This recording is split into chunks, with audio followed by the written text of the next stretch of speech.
My YouTube family, so welcome back to our channel scholar tutors. सो आज के इस वीडियो में हम समझने वाले हैं कि ट्रांसफार्मर क्या होता है। देखिए, ये अल्टरनेटिव करंट लेक्चर नंबर 8 है। 7 लेक्चर हम शूट कर चुके हैं। 7 लेक्चर आई होप आपको अच्छे समझ में आया होगा। अगर आपने मेरी वीडियो देखी है तो, और किसी और की देखी है तो भी कोई दिक्कत नहीं है, तो आपको समझ में आना चाहिए। तो आज के जो टॉपिक है हमारा ट्रांसफार्मर के अंदर हम सबसे पहले बेसिक बात करेंगे इंट्रोडक्शन के बारे में। क्या होता है ट्रांसफार्मर, किस बेसिस पे काम करता है और कितने टाइप के होते हैं, ये सारी चीज़ें। फिर आता है कंस्ट्रक्शन कैसे होता है, फिर उसकी वर्किंग कैसे होती है, उसमें कुछ लॉसेस कैसे होते हैं और क्या क्या चीज़ें हम कौन से फॉर्मूला डिराइव कर सकते हैं। तो आज कंप्लीट हम ट्रांसफार्मर समझ लेंगे इस टॉपिक के अंदर। बहुत लंबा लेक्चर नहीं, कोशिश करूँगा बहुत लंबा लेक्चर ना हो, लेकिन फिर हो भी जाता है तो वो कोई दिक्कत नहीं, हमें समझ में आना चाहिए ना। लंबा छोटा सा कोई फर्क पड़ता नहीं। तो चलो स्टार्ट करते हैं लेक्चर को। मैं रफ करता हूँ और हम स्टार्ट। ठीक है, बाहर थोड़ी नॉइज़ है तो आई होप आप रोड पे है ये क्लास, तो इस वजह से थोड़ा सा साउंड क्रिएट होता है। यहाँ पे आजू बाजू लोग भी रहते हैं, उनकी वजह से थोड़ा साउंड क्रिएट होता है। सो आई होप आप लोग मैनेज करेंगे थोड़ा सा। कोशिश कर रहा हूँ मैं जल्दी से आइसोलेशन रूम में शिफ्ट करूँ ताकि जहाँ पे आवाज़ ना हो। ठीक है, तब तक के लिए थोड़ा सा मैनेज करें। ओके, तो चलो स्टार्ट करते हैं। सबसे बेसिकली हम इंट्रोडक्शन पहले देखेंगे, फिर कंस्ट्रक्शन देखेंगे, वर्किंग देखेंगे और एनर्जी लॉसेस क्या क्या होता है। तो पेन और कॉपी निकालना है, बढ़िया नोट बनाना है, स्टार्ट करना है। चलिए स्टार्ट करते हैं। तो देखो ट्रांसफार्मर क्या है, अगर हम डेफिनेशन की बात करें तो it is a device which transforms the voltage. क्या करता है, ट्रांसफॉर्म करता है किस, क्या, वोल्टेज को। एक ऐसी डिवाइस जो कि क्या करे, वोल्टेज को ट्रांसफर करे, वोल्टेज को ट्रांसफॉर्म करे। किस, क्या बोलते हैं, ऐसी डिवाइस को बोलते हैं ट्रांसफार्मर। अच्छा, ट्रांसफार्मर किस वोल्टेज को डिवाइड कैसे कर सकता है, या तो उसको क्या करे, इंक्रीज कर दे। भाई दो ही चीज़ हो सकता है ना, या तो इंक्रीज कर दे या तो डिक्रीज कर दे। भाई वोल्टेज का या तो क्या होगा, वोल्टेज हो जाएगा बढ़ जाएगा, या तो कम से ज़्यादा हो जाएगा, या तो ज़्यादा से कम हो जाएगा। तो ये दो चीज़ें हो सकती हैं। अच्छा, किस बेसिस पे काम करता है, तो प्रिंसिपल की बात करें, it works on the principle of mutual induction,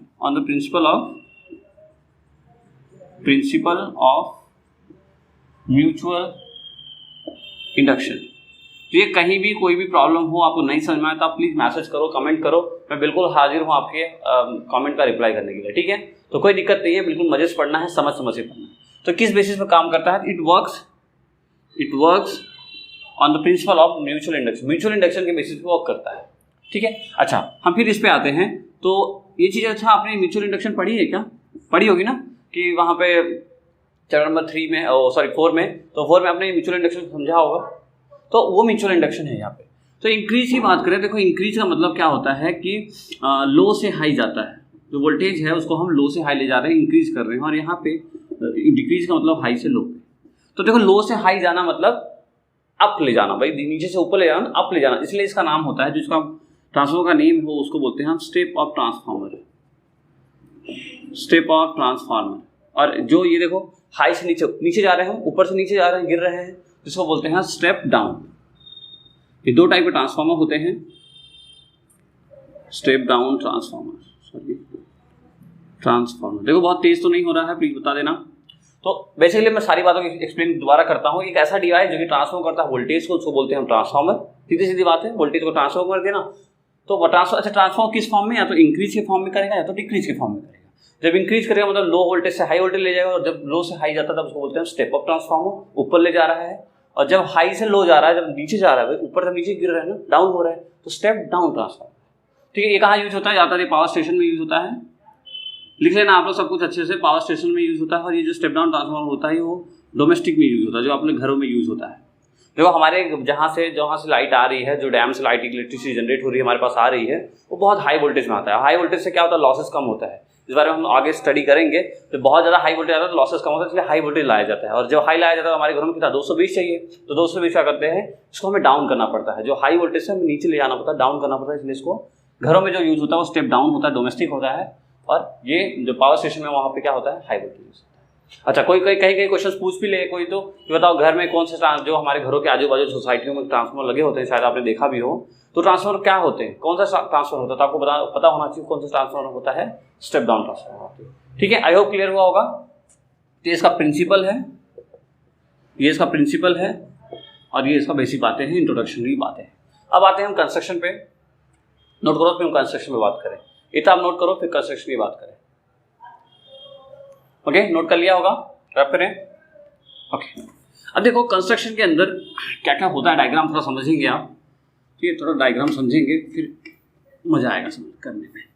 ठीक है, फिर मैं डायग्राम बना दूंगा एक छोटा सा। देखो डायग्राम बहुत जरूरी है। डायग्राम कुछ ऐसा होता है कंस्ट्रक्शन, ठीक है, कंस्ट्रक्शन ऐसा होता है और बेसिकली जो हम बनाते हैं ये जो मटेरियल होता है ये होता है सॉफ्ट आयरन कोर। क्यों हम लेते हैं सॉफ्ट आयरन कोर अभी मैं बताऊंगा, फिलहाल आप जानो ये होता है हमारा प्राइमरी वाइंडिंग और ये हमारा होता है सेकेंडरी वाइंडिंग।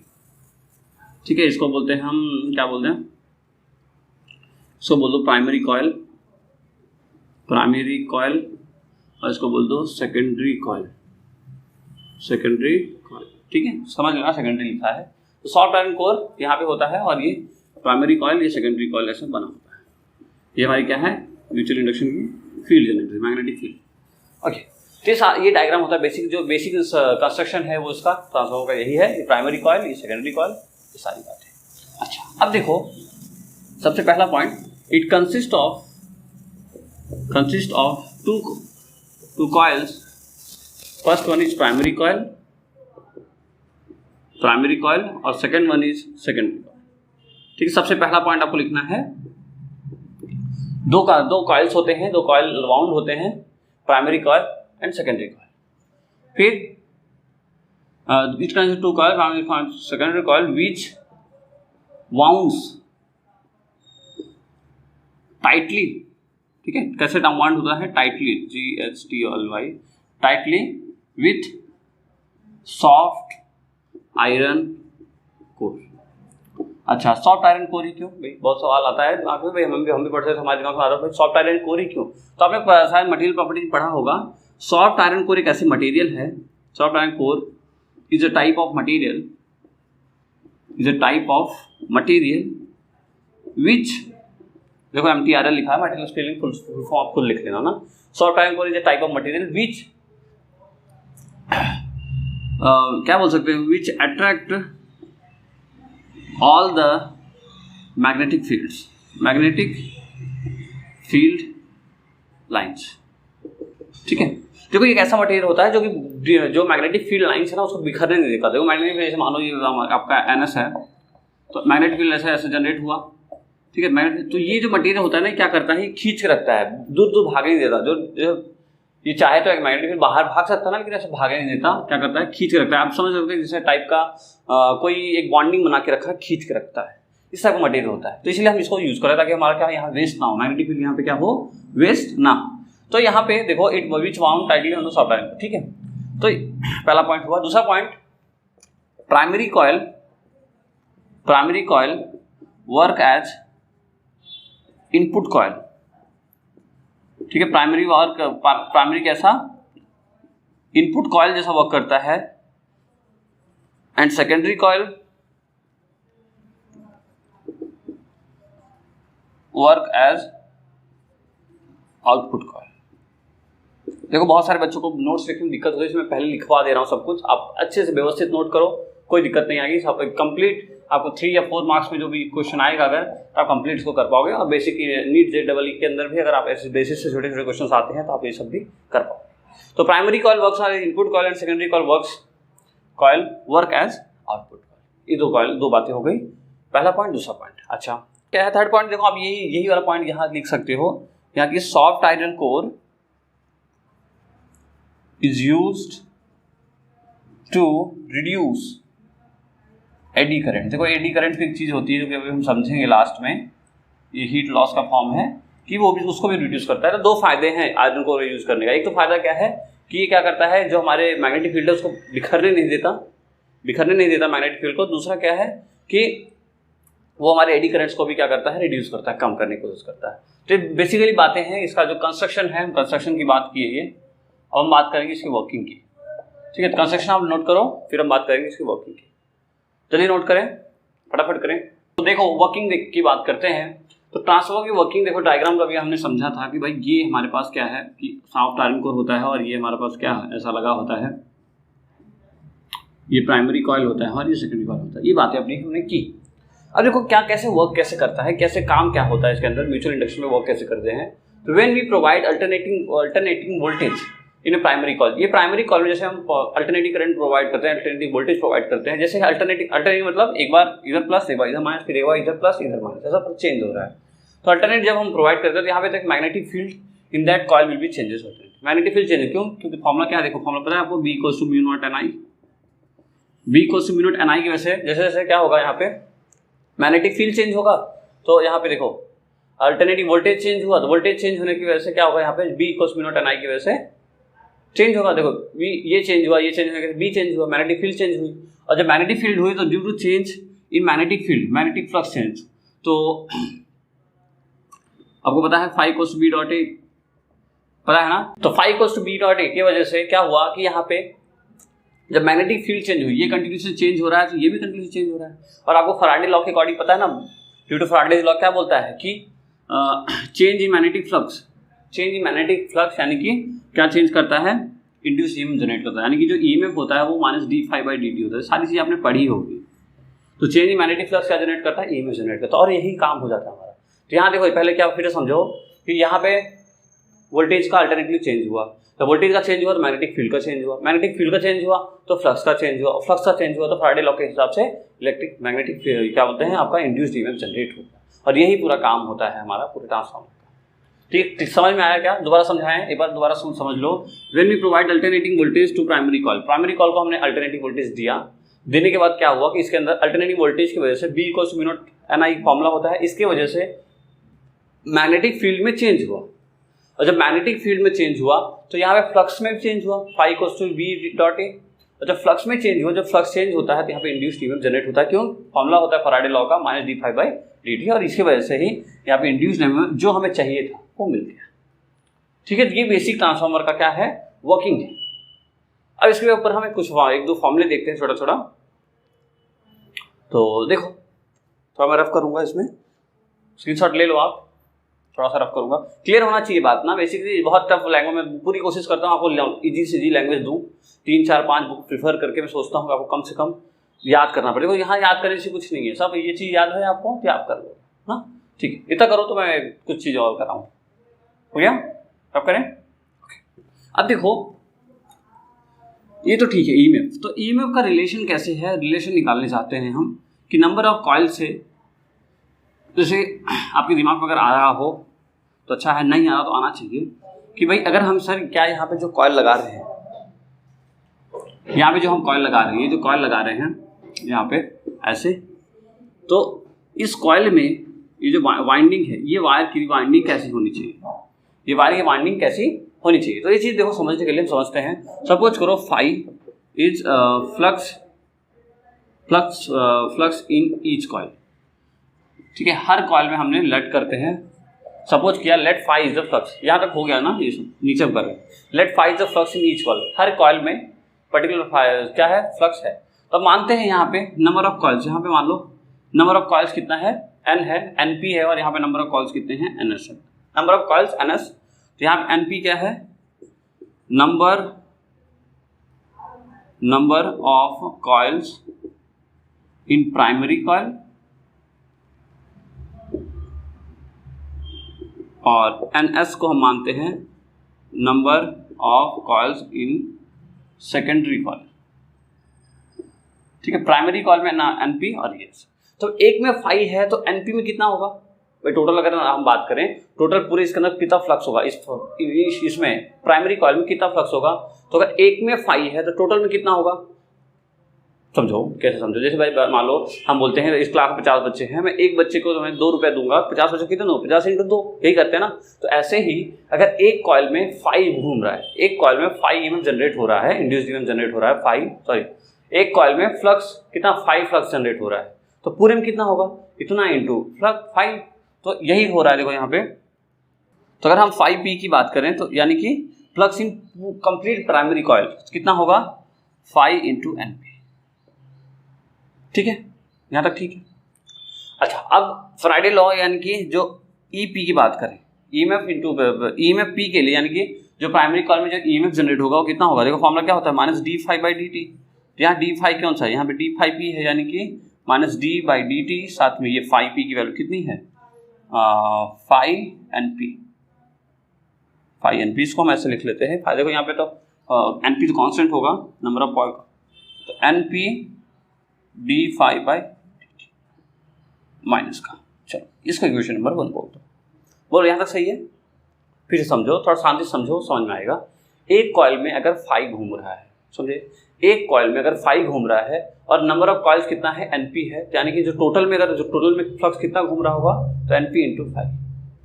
ठीक है, टोटल में कितना फ्लक्स घूम रहा होगा, एनपी इंटू फाई। ठीक है, क्लियर? ओके, तो यहां से ये हुआ। अच्छा, ऐसे ही हम सेकेंडरी की बात करें, यहां लिखो फॉर प्राइमरी।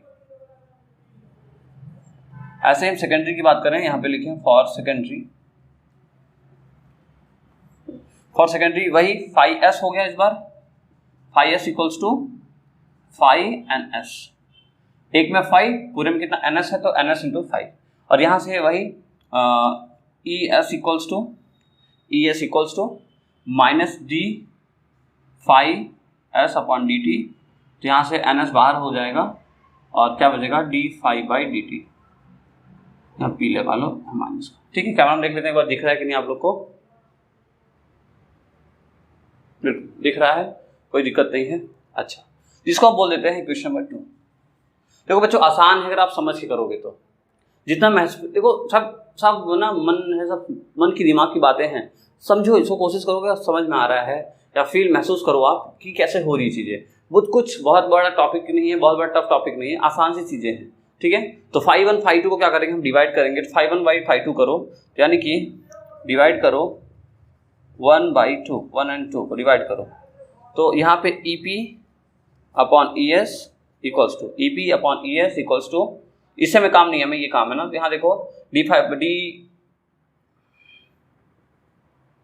सही है क्या? हो नहीं, ये 5p नहीं होगा, यहाँ मिस्टेक हो गया, 5p नहीं होगा ना, ये 5 होगा, क्योंकि ये 5 की 5 इंटू एन पी है, 5 इंटू एन एस है, यहाँ 5 एन एस इंटू 5। ठीक है, तो देखो यहाँ D five by D five ये सब कट गया, तो यहाँ पे क्या बचा हमारा, माइनस माइनस कट गया, और क्या बचा, एन पी अपॉन एस। बहुत इंपॉर्टेंट रिलेशन है जेडबल नीट वालों बच्चों के लिए, और साथ ही साथ बोर्ड वालों के लिए भी न्यूमेरिकल आता है इसमें। तो EMF due to primary coil upon EMF due to secondary coil that is equals to NP into NS, NP upon NS. ठीक है, इतना नोट करो, तो मैं थोड़ा मिटाऊँ और थोड़ा बात ही कर रही इसके ऊपर, ये है क्या, आखिर ये आया क्या, नोट करो जल्दी से। मजा आ रहा है ना आप लोगों को पढ़ने में? लाइक कर देने का, ठीक है, मजा आया तो लाइक कर देने का। Okay, note down fast, done. Okay, अब देखो ये जो फॉर्मूला है ना, ये बहुत काम का फॉर्मूला है। ये आप देख सकते हो यहाँ पे जो ईएमएफ है ना, वो डायरेक्टली प्रोपोर्शनल है किसके, नंबर ऑफ कॉइल्स के, एनपी के। अब डायरेक्टली प्रोपोर्शनल है, इसका मतलब तो कुछ है, इसका मतलब क्या है बताओ। एक क्वेश्चन बहुत बार आया है, बोर्ड्स में भी आया है, एमसीक्यू में, और जेडबल नीट में भी कभी कभी आ सकता है, क्या कि EP upon E S that equals to NP upon NS, ये रिलेशन आया हमारे पास। अब देखो यहाँ पे अगर हमें प्राइमरी, यहाँ हमें एक चीज़ पता चल गया कि जो हमारा ईएमएफ है वो डायरेक्टली प्रोपोर्शनल है नंबर एन के। ईएमएफ एन क्या है, नंबर ऑफ कॉइल्स है, यानी कि अगर हमें ईएमएफ बढ़ाना है तो हमें नंबर ऑफ कॉइल्स बढ़ाना पड़ेगा, और ईएमएफ घटाना है, डाउन करना है, कम करना है, तो हमें नंबर ऑफ कॉइल्स की वैल्यू को कम करना पड़ेगा। तो यहाँ दो बातें समझो, एक होता है स्टेप अप ट्रांसफार्मर, जिसमें क्या करते हैं हम लो वोल्टेज से हाई में जाते हैं। कहाँ से, लो वोल्टेज से हाई में जाते हैं, यानी कि इसमें हम क्या कर रहे हैं, इंक्रीज कर रहे हैं। क्या कर रहे हैं इसके अंदर, हमें क्या करना है, इसके अंदर वोल्टेज को इंक्रीज करना है। तो इंक्रीज करना है यानी कि क्या होगा, जो कॉइल बनता है ना, इसका डायग्राम, इसमें क्या होता है, यहाँ पे कम होता है और यहाँ पे बहुत ज़्यादा होता है। क्यों ऐसा होता है, क्यों, क्योंकि देखो यहाँ पे क्या हो, जितना ये कम होगा, देखो ये कम हुआ, यहाँ से ये लो हुआ, भाई कम है तो लो है, और हाई है तो ज़्यादा होना चाहिए ना, लो से हाई जाना है ना आपको, कम से ज़्यादा। तो जितना ज़्यादा कॉइल उतना ज़्यादा ईएमएफ, यहाँ कम कॉइल तो कम, देखो जितना ज़्यादा कॉइल उतना ज़्यादा ईएमएफ, तो कम कॉइल तो कम ईएमएफ, ज़्यादा कॉइल तो ज़्यादा ईएमएफ। तो ये हो गया हमारे पास स्टेप अप का डायग्राम। ठीक है, यानी कि प्राइमरी कॉइल में हम बोल सकते हैं, इसमें जो प्राइमरी होता है उसमें ज़्यादा एनपी की जो वैल्यू है, इस केस में जो एनपी होता है वो, या ऐसे बोलो जो एनएस होता है वो एनपी ऐसा होता है। Number of coil in secondary coil is more than number of coil in primary. हो क्लियर हुआ होगा। देखो कुछ मैं पूरी कोशिश कर रहा हूँ आपको कि एक एक चीज़ें बिल्कुल समझ में आए, कहीं उड़ाने की कोशिश बिल्कुल नहीं है, फिर जंप करा दूँ बिल्कुल गायब हो जाए। समझ में आ रहा है चीज़? अच्छा सेकेंड, अगर स्टेप डाउन की बात करें हम, स्टेप डाउन की बात करें तो यहाँ पे क्या हम हायर से लोअर ले जाते हैं, हायर वोल्टेज से डाउन वोल्टेज, हायर वोल्टेज से डाउन वोल्टेज। तो जाहिर सी बात है इसका जो डायग्राम बनेगा पहले तो ज़्यादा होगा और बाद में कम होगा, यानी कि जो NP है वो ग्रेटर देन होता है इस केस में NS से। स्टेप डाउन में जो प्राइमरी कॉइल है उसकी वैल्यू बहुत ज़्यादा होती है कंपेयर टू सेकेंडरी कॉइल, और जो NP है उसमें स्टेप अप में जो प्राइमरी सेकेंडरी कॉइल होता है उसमें ज़्यादा होता है कंपेयर टू। नोट करो इतनी बातें, फिर हम बात करते हैं थोड़ा सा इसके पावर के ऊपर। ये तो हमारा एक रिलेशन आ गया, काफ़ी मोस्ट इंपॉर्टेंट रिलेशन है, और उसके बाद हम बात करेंगे थोड़ा पावर की। हाँ, नोट करो इतनी जल्दी से। पावर की बात करें, देखो पावर को हम दो तरीके से डिवाइड करेंगे। एक तो हम सबसे पहले समझेंगे आइडियल ट्रांसफार्मर के लिए पावर कैसे होता है। आइडियल ट्रांसफार्मर समझते हैं ना, आइडियल ट्रांसफार्मर जो कि पॉसिबल नहीं है, यानी कि इसको हम बोल सकते हैं 100% एफिशिएंट, 100% एफिशिएंट। लेकिन आप समझो एक बात और जानो, आइडियल ट्रांसफार्मर या 100% एफिशिएंट ट्रांसफार्मर आज की डेट में हमारी टेक्नोलॉजी इतनी आगे हो चुकी है, लगभग 99% एफिशिएंट ट्रांसफार्मर हम बना पाते हैं। बहुत एक्यूरेट वैल्यू है 99% तक एफिशिएंट हम बना पाए हैं, 1% की कमी है बस। इतना ज़्यादा आप एक्यूरेट बहुत सारी चीज़ों में नहीं बना सकते, लेकिन इस ट्रांसफार्मर के अकॉर्डिंग ट्रांसफार्मर की टेक्नोलॉजी हम इतना आगे हो चुके हैं कि हम अप्रॉक्स 99% ट्रांसफार्मर 99% जितना एक्यूरेट या एफिशिएंसी देने वाला ट्रांसफार्मर बना पाए हैं फिलहाल। तो आइडियल ट्रांसफार्मर की बात करेंगे, थोड़ा सा डिफरेंट होगा किससे, प्रैक्टिकल ट्रांसफार्मर से। दूसरा होगा प्रैक्टिकल ट्रांसफार्मर जो कि हम रियली में पाते हैं, ठीक है। अब देखो आइडियल ट्रांसफार्मर है यानी कि जो इनपुट पावर होगा, इनपुट पावर टोटली बराबर किसके होगा, आउटपुट पावर के। भाई जितना इनपुट दे रहे होंगे उतना हमें आउटपुट मिल जाएगा, इसलिए तो उसका नाम है आइडियल। जैसा होता नहीं है लेकिन फिर भी मानते हैं हम आइडियल पावर, ठीक है। अच्छा, तो अब पावर का फॉर्मूला क्या होता है, P इक्वल्स टू VI पता है आपको। यहाँ पे V को हम रिप्लेस करेंगे EMF से, कोई दिक्कत नहीं होनी चाहिए। तो यहाँ पे हम EP लिख दें, इनपुट यानी कि इनिशियल पावर जब हम इनपुट दे रहे हैं प्राइमरी कॉइल में, EP इंटू IP बराबर ES इंटू IS। ES यानी कि EMF है, हमने वोल्टेज से डिफरेंट मतलब क्या करें रिप्लेस कर दिया, कोई दिक्कत नहीं। अच्छा, यहाँ पे आप अगर बात करो रिलेशन की EP बाई ES कितना आ रहा है, देखो IS बाई IP, देखो क्या हो गया, ये बदल गया। वहाँ पे क्या था याद करो, वहाँ पे क्या था, EP by ES that is equals to NP by NS, ये था ना। यहाँ पे देखो जस्ट उल्टा है, P यहाँ तो ऐसे, यहाँ ऐसे, यहाँ तो P यहाँ, यानी कि जो EMF है वो इन्वर्सली प्रोपोर्शनल है किसके, करंट के। करंट बढ़ेगा तो EMF डिक्रीज होगा, करंट बढ़ेगा तो यहाँ पे EMF डिक्रीज होगा, यानी कि पावर का लॉसेस जितना ज़्यादा, आप बहुत ज़्यादा कॉइल भी नहीं लगा सकते, यहाँ बहुत ज़्यादा EMF जनरेट नहीं हो सकता। EMF ज़्यादा जनरेट होगा तो क्या होगा, लॉसेस जनरेट होंगे, ठीक है। ये करंट का लॉस है किस फॉर्म में, एडी फॉर्म में। तो फिलहाल जानो ये तीन रिलेशन बहुत इंपॉर्टेंट है, नोट करो कि क्या कि भाई EP by ES equals to NP by NS equals to IS by IP, ठीक है। तो बहुत स्टार मार्क बना लेना है, बहुत कुछ देखो, सब कुछ कर नहीं सकते ना हम, चाहते तो यहाँ पे देखो बहुत सारा कॉइल लगाते हैं सारी चीज़ें, लेकिन इसमें करंट का लॉसेस भी बढ़ जाता है। जितना देखो इन्वर्सली प्रोपोर्शनल है, जैसे जैसे आप इसको इंक्रीज करोगे, EMF जब ज़्यादा करोगे, मैंने बहुत ज़्यादा कॉइल लगाओगे, तो बहुत ज़्यादा कॉइल लगाओगे, बहुत ज़्यादा EMF जनरेट होगा, बहुत ज़्यादा EMF जनरेट होगा, तो करंट का लॉसेस भी होना शुरू हो जाएगा, इसलिए नहीं कर सकते, इसलिए कंप्लीट हम बहुत ज़्यादा कॉइल की वाइंडिंग नहीं करते हैं ना। तो ये फॉर्मूला नोट करें, EP by ES equals to NP by NS equals to IS by IP, और ये बोर्ड में चाहे तो नीट में चाहे JEE कहीं भी पूछ सकता है इस बेसिस पे क्वेश्चन या ऐसे, ठीक है। नोट करो इतना, फिर बात करते हैं प्रैक्टिकल ट्रांसफार्मर। प्रैक्टिकल ट्रांसफार्मर में हम बात करते हैं एफिशिएंसी की, स्पेशली इसकी वजह हम तो ये बात हो गई। इस पर एफिशिएंसी जो फॉर्मूला देखो होता है वो होता है output power upon input power into 100, ये होता है एफिशिएंसी। एफिशिएंसी निकालने की बात होती है। तो आउटपुट पावर यानी कि देखो ये है आउटपुट पावर, तो हम लिख सकते हैं ES IS upon input power कितना है, EP IP that equals to efficiency into 100। ये फॉर्मूला है, ये फॉर्मूला है ना, नोट कर लोगे, दिख रहा है बराबर, कोई दिक्कत नहीं। कोई तकलीफ हो तो प्लीज मैसेज करें, कोई तकलीफ हो, छोटी मोटी बड़ी तकलीफ, कोई भी तकलीफ हो आप मैसेज करो। गुस्सा आ रहा है मेरे ऊपर तो मैसेज करो, मुझे कोई दिक्कत नहीं है ना, प्यार आता है मुझे आप सभी के ऊपर बहुत प्यार आता है। F5 equals to ES IS EP IP इंटू 100 and this is the efficiency. For practical transformer में हम एफिशिएंसी निकाल सकते हैं ना भाई, कितना पावर आ रहा है, एफिशिएंट निकालो, कितनी एफिशिएंट है, कितना ज़्यादा एफिशिएंट है। यहीं पे आप नेक्स्ट लाइन लिख लेना, approx 99% efficient transformers are available in today, they are available, today is available. 99% के जितना एफिशिएंट ट्रांसफार्मर आज के डेट में अवेलेबल है, तो आप लोग इतना नोट करो, पावर इन ट्रांसमिशन। अब हम बात करें थोड़ा एप्लीकेशन की। इसके एप्लीकेशन, दो टॉपिक बचा, एक एप्लीकेशन और एक पावर लॉसेस। तो यहाँ फिलहाल अब इतना नोट करो, फिर हम बात करते हैं इसके क्या क्या यूज होते हैं, ट्रांसफार्मर कहाँ यूज होते हो सकते हैं। नोट करो जल्दी से। बात करते देखो यूजेस ऑफ ट्रांसफार्मर में सबसे पहला वो यूज होता है, हम लिख सकते हैं it is used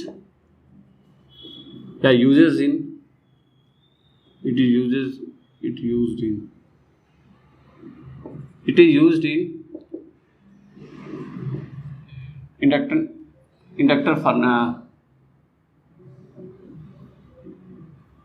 induction furnace. ठीक है, पहला it is used in induction furnace. दूसरा इंडक्शन फर्नेस में यूज होता है ना, जैसे इंडक्शन कुकर वगैरह ऐसा सारी चीजें में।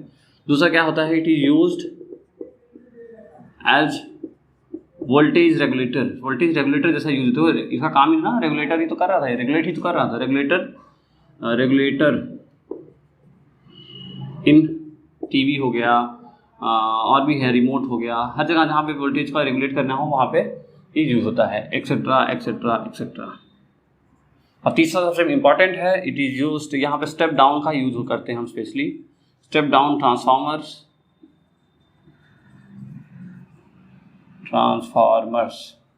आर यूज्ड इन, कहाँ यूज है बताओ, कहाँ यूज होता है, पर्पज ऑफ वेल्डिंग।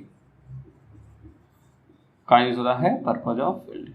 वेल्डिंग के काम में इसका यूज हो जाता है, पर्पज ऑफ वेल्डिंग के पर्पज में इसको हम यूज करते हैं। तो ये बेसिकली छोटे छोटे यूजेज हैं, वो स्कूल एग्जाम्स में आपको जरूरत पड़ेगी लिखने की। ठीक है, चलो फिलहाल खत्म हुआ ये टॉपिक यहाँ पे ट्रांसफार्मर।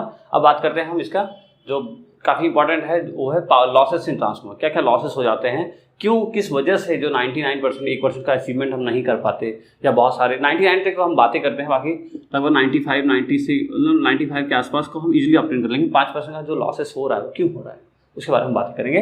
नोट करो इतना, फिर हम बातें करते हैं आगे। तो एनर्जी का लॉस जो ट्रांसफार्मर में होता है, देखो बहुत very small amount of energy बहुत स्मॉल अमाउंट ना, ऐसे लिख सकते हैं very small amount of energy, very small amount of energy is lost या losses due to following reason, क्या क्या रीजन हो सकता है। देखो सबसे पहला क्या है, एडी करंट। ठीक है, सबसे पहला क्या है लॉस जिसकी वजह से होता है, वो है एडी करंट का लॉस। दूसरा होता है रेजिस्टेंस ऑफ वाइंडिंग वायर, जो हम वायर प्राइमरी कॉइल में और सेकेंडरी कॉइल में जो वायर लपेट रहे थे, ठीक है, उसके जो रेजिस्टेंस है उसकी वजह से लॉस है।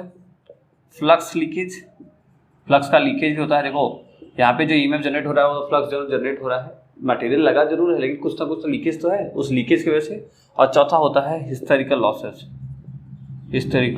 लॉसेस।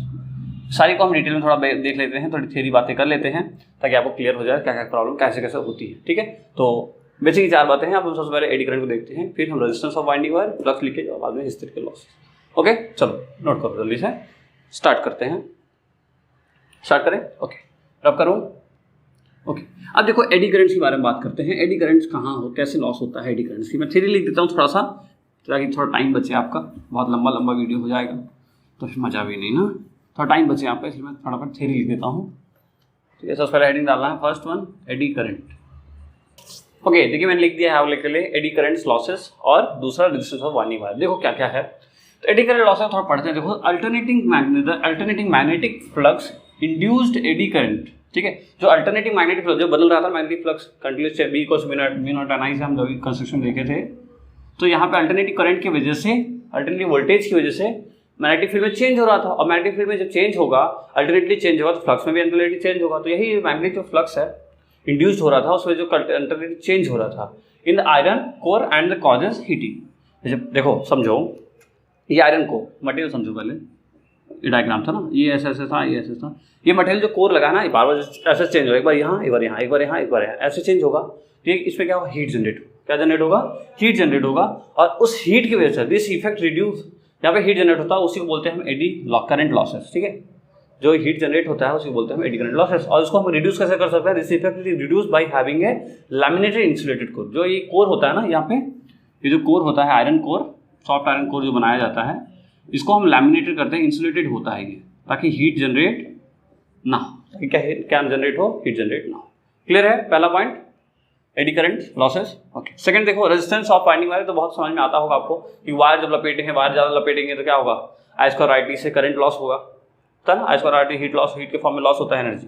तो रेजिस्टेंस ऑफ वाइंडिंग वायर देखो, the wire use for the winding has some resistance, जो वाइंडिंग हम लगाए हैं, जो वायर लपेटे हैं चारों तरफ, ये ऐसा, ये इसका क्या अपना खुद का रेजिस्टेंस है, और रेजिस्टेंस की वजह से क्या होगा, इसके अंदर क्या होगा, हीट जनरेट होगी। फॉर्मूला पता है ना आपको, आई स्क्वायर आर टी पढ़ा है आपने, हीट जनरेट होगा कुछ आई स्क्वायर आर टी के फॉर्म से।